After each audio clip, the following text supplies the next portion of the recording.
मेरा नाम है हरिया, मैं काम करता हूँ बहुत बढ़िया, खाता हूँ खाना और रोज गाता हूँ गाना। अरे यार, आज तो बहुत देर हो गई। इस खतरनाक जंगल को देखकर तो मेरे हाथ पैर ठंडे हो गए हैं। अगर मैं वक्त पर गांव नहीं पहुंचा तो मालिक बहुत नाराज हो जाएंगे। तभी हरिया को एक आवाज सुनाई देती है। सुनिए हरि जी। अरे, ये आवाज किसने दी?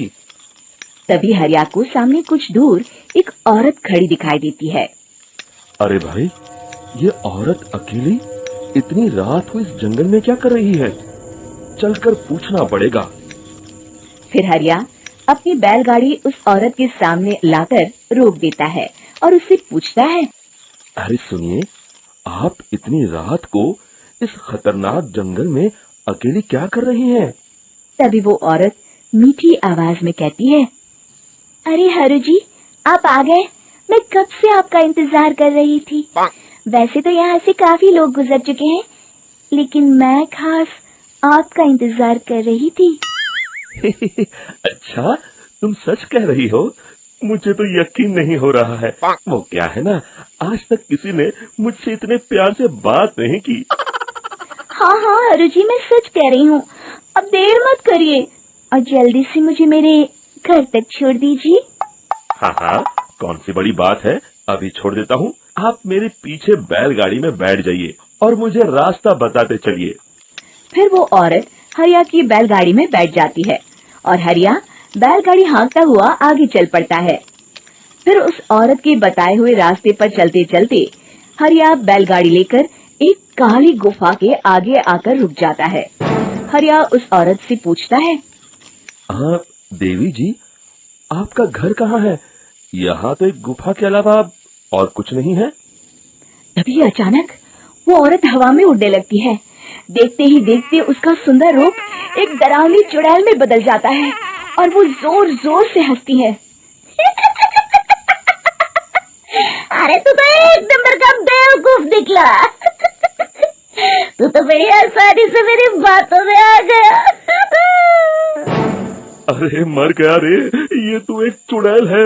हे भगवान बचा ले, ये तो बड़ी डरावनी दिखाई दे रही है।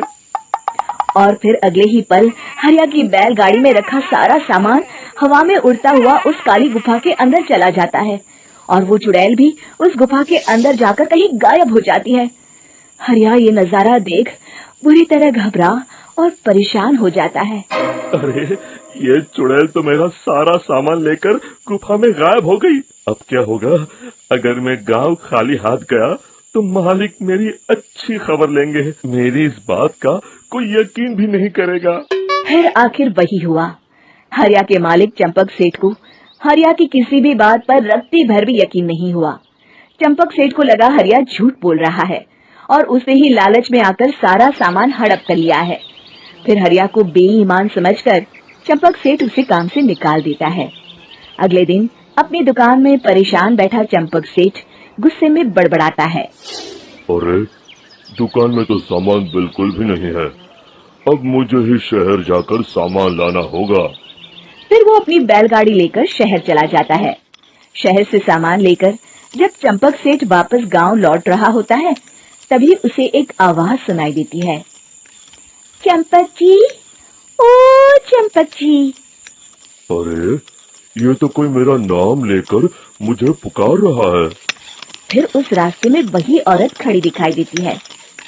फिर क्या था, हरिया की तरह चंपक सेठ भी उस औरत के पास अपनी बैलगाड़ी लेकर जाता है और वो भी उसकी चिकनी चुपड़ी बातों के मुंह जाल में फंस जाता है। फिर चुड़ैल उसे भी अपनी गुफा तक ले जाती है और उसका सारा सामान लेकर गुफा में गायब हो जाती है। बेचारा चंपक सेठ लाचार होकर खाली हाथ गांव लौट आता है। फिर ये उस जंगल में रोज की बात हो जाती है। बहुत सारे लोग जमा हो जाते हैं। तभी हाथ में कुल्हाड़ी लिए खड़ा लकड़हारा कहता है। अरे मुखिया जी, अब आप ही हमें बचाइए उस जंगल वाली चुड़ैल से। हमारा सारा काम तो शहर से ही होता है। अरे मुखिया जी, उस चुड़ैल की वजह से तो मैं पूरी तरह बर्बाद हो गया हूँ। हम सबको मिलकर उस चुड़ैल का कोई इलाज करना पड़ेगा। तभी भीड़ में खड़ा वीरा कहता है, आप लोग चिंता मत करिए, कल से वो चुड़ैल किसी को नहीं लूट पाएगी। मेरे पास एक बहुत अच्छी तरकीब है। तभी चंपक सेठ उसका मजाक उड़ाते हुए कहता है, अरे तेरा नाम वीरा है तो क्या हुआ? तूने अभी उस चुड़ैल को देखा नहीं है? जाकर अपना काम कर, बड़ा आया। तब मुखिया जी कहते हैं, नहीं नहीं चंपक सेठ, मुझे लगता है हमें इस लड़के को एक मौका देना चाहिए। फिर सभी गांव वाले मुखिया जी की बातों से सहमत हो जाते हैं और वीरा शाम को एक बैलगाड़ी में कुछ सामान लाद कर उस जंगल की ओर चल देता है। वीरा, ओ वीरा, कहाँ जा रहा है? तभी वीरा मुड़ के देखता है, वही चुड़ैल एक औरत के रूप में खड़ी है। अरे बहन जी, मैं आपको ही ढूंढ रहा था। देखिए, मैं आपके लिए क्या लाया हूँ। अरे वाह, तो खुद मेरे लिए इतना सामान लाया है। तू ही अकेला गांव में समझदार है। जरा देखो, मैं भी खोल के, बड़े भूख लगी है। जैसे ही चुड़ैल उस सामान पर से कपड़ा हटाती है, एक भगवान शिव की तेज रोशनी उसके अंदर मूर्ति से निकलती है और चुड़ैल अपने असली रूप में आकर जलने लगती है। अरे मैं जल रही हूँ, बचाओ! बचाओ! ओम नमः शिवाय! मर गई मैं! देखते ही देखते वो चुड़ैल राख के साथ उड़ जाती है और सभी गांव वाले भी वहां आ जाते हैं। शिक्षा बुराई पे सदा अच्छाई की ही जीत होती है।